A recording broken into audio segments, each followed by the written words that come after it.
ഈ ക്യൂനെറ്റ് എന്ന് പറഞ്ഞിട്ട് നമ്മുടെ നാട്ടിൽ നടക്കുന്ന തട്ടിപ്പിനെ പറ്റിയുള്ള വീഡിയോസ് ഞാൻ ഏകദേശം 3-4 കൊല്ലം മുന്നേ തന്നെ വീഡിയോസ് അപ്ലോഡ് ചെയ്യുന്നുണ്ട്. പക്ഷേ ഇപ്പോഴും നമ്മുടെ നാട്ടിലുള്ള ആളുകൾ എന്ത് ചെയ്യുന്നുണ്ട്, ഈ കമ്പനിയിൽ പോയി ജോയിൻ ചെയ്യുന്നുണ്ട്.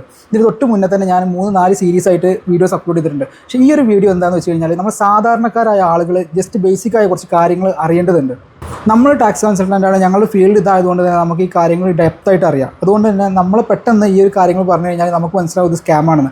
പക്ഷേ ഒരു സാധാരണക്കാരൻ്റെ ഒരു ആംഗിൾ നോക്കുമ്പോൾ അവർക്ക് മനസ്സിലാവില്ല ഇത് സ്കാം ആണ് എന്നുള്ള കാര്യം മനസ്സിലാവില്ല. ഇപ്പോൾ അവർ ഉന്നയിച്ചുകൊണ്ടിരിക്കുന്ന കുറച്ച് പോയിന്റ്സ് ഉണ്ട്. അതായത് GST ഫയലിംഗ് കാണിച്ചു കൊടുക്കും.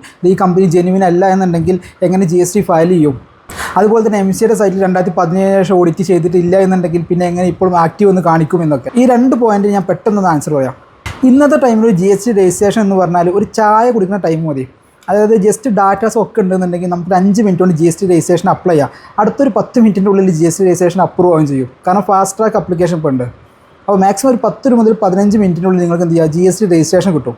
പിന്നെ നിങ്ങൾ പ്രോപ്പറായിട്ട് ഫയൽ ചെയ്ത് കൊണ്ടുപോയാൽ മതി, അത്രേ ഉള്ളൂ. അതുകൊണ്ട് തന്നെ ഈ GST രജിസ്ട്രേഷൻ വലിയൊരു സംഭവം എടുക്കേണ്ട കാര്യമൊന്നുമില്ല. പിന്നെ അതിൻ്റെ പേര് നിങ്ങൾക്ക് വേണമെന്നുണ്ടെങ്കിൽ ഇപ്പോൾ ലുലു മാൾ എന്നോ അല്ലെങ്കിൽ ടാറ്റ മോട്ടോഴ്സ് എന്നോ എന്ത് പേര് വേണമെങ്കിൽ നിങ്ങൾക്ക് അതിൻ്റെ ഒരു ട്രേഡ് നെയിമായിട്ട് കൊടുക്കുകയും ചെയ്യാം. അതിപ്പോൾ ആരും പെട്ടെന്ന് വന്നിട്ട് ഒരു പ്രശ്നം കൊണ്ടൊന്നും വരുന്നില്ല.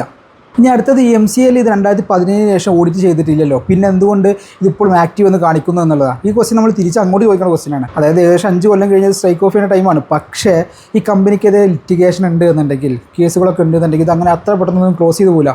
കാരണം അങ്ങനെ ക്ലോസ് ചെയ്തിട്ടുണ്ടെങ്കിൽ അതിലേക്ക് ഇൻവെസ്റ്റ് ചെയ്ത ആൾക്കാരുടെ പൈസ പോയില്ലേ, അപ്പോൾ ആളുകളൊക്കെ മണ്ടന്മാരായി പോയില്ലേ. അതുപോലെ തന്നെ മനസ്സിലാക്കേണ്ട സംഭവം 2017 ശേഷം ഈ കമ്പനി ഓഡിറ്റ് ചെയ്യുന്നില്ല. ലാസ്റ്റ് ഓഡിറ്റ് ചെയ്ത ചാർട്ടേഡ് അക്കൗണ്ടൻറ്റിന് വേണ്ടി ഞാൻ ഡയറക്റ്റ് സംസാരിച്ചതാണ്. അയാൾ പറഞ്ഞത് അയാൾ NOC കൊടുത്തിട്ടില്ല, അതുകൊണ്ട് തന്നെ ബാക്കി ആരും ഇത് ഓഡിറ്റ് ചെയ്തിട്ടില്ല എന്നുള്ള. ഇങ്ങനെ സ്കാം നടത്തുന്ന ഒരു കമ്പനി ഒരു ചാർട്ടേഡ് അക്കൗണ്ടൻറ്റ് ഓഡിറ്റ് ചെയ്യൂല.